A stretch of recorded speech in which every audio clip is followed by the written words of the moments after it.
Et bonjour, c'est à Bolker, village du Gerdis, qu'on se retrouve pour continuer la Cerdagne. Dans ce reportage, nous allons faire les 11 villages de la Haute-Cerdagne. Donc partons de Bolker, la gare la plus haute de France, jusqu'à Portet-Puymorens, au Lanoux, plus grand lac des Pyrénées. Il y a beaucoup de choses que nous allons voir et surtout, on va rectifier le tir par rapport à ce GRP de Cerdagne où on était passé à côté de plein de choses. À Bolker, vous avez le lac du Ticou que nous avions vu dans le reportage Un hiver dans les Pyrénées-Orientales. Vous avez bien sûr la station de ski Pyrénées 2000 et vous avez de multiples randonnées. En veux-tu, en voilà. Ici, nous sommes vraiment sur la place du village où vous avez l'église Sainte-Eulalie. Et nous, comme je vous l'ai dit, on va se retrouver à la gare la plus haute de France pour prendre notre canari jaune. C'est inconcevable de faire un reportage sur la Cerdagne sans emprunter notre patrimoine culturel et industriel. Et à Via, on parlera de ce qu'on n'avions pas parlé lors de ce GRP de Cerdagne. Allez, c'est parti, on se rejoint à la gare de Bolkerine.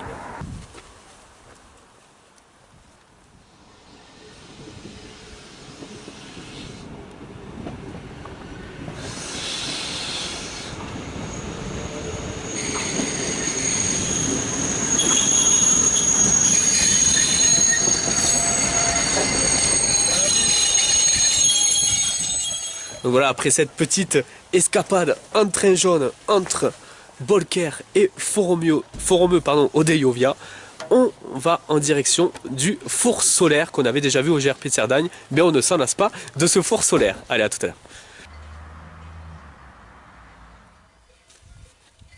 Donc avant d'aller au four solaire, on va passer devant l'église Sainte-Colombe de Via, inscrite au monument historique. Elle est vraiment à côté de la gare de Foromeux Odeyovia.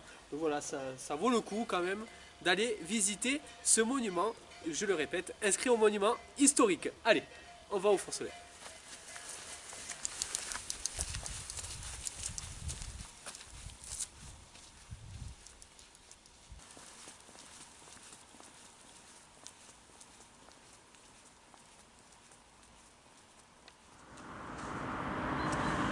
Alors voilà une des étapes qu'on avait oubliées dans notre GRP de Cerdagne, le musée sans mur. Alors c'est vraiment une randonnée assez ludique, vous pouvez vraiment emmener les enfants, ils se régaleront. Le musée sans mur, hein, ça porte son nom, voilà, beaucoup de monuments.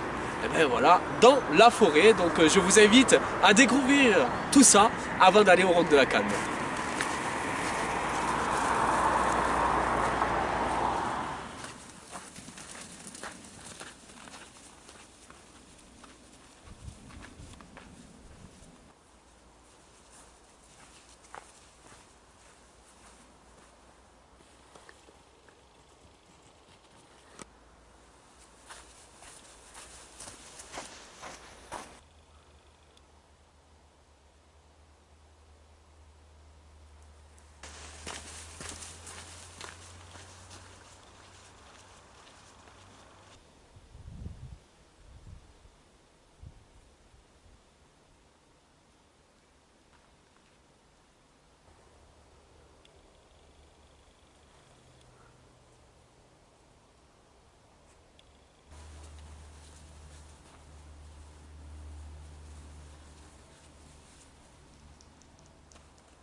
Allez, donc c'est parti, on retrouve l'ermitage inscrit au monument historique et on va en direction des Érelles pour aller au Roc de la Calme.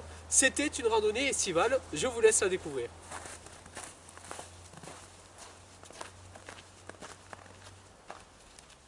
Allez, comme promis, c'est au refuge de la Calme que je vous retrouve dans ce reportage consacré à la Haute-Cerdagne. On est dans les Hauts de Foromeux. Et là, c'est vraiment une balade que je vous conseille par tous les temps, aussi bien l'été que l'hiver. L'hiver, vous avez le sentier Raquette qui vous conduit ici. Et vraiment, c'est un plaisir, un bonheur à réaliser. Je vous le conseille fortement. D'autant plus que le refuge est ouvert en période hivernale. Donc voilà, l'occasion de s'arrêter, manger une petite collation, boire un petit verre. Allez, moi je vous retrouve au Roc de la Calme.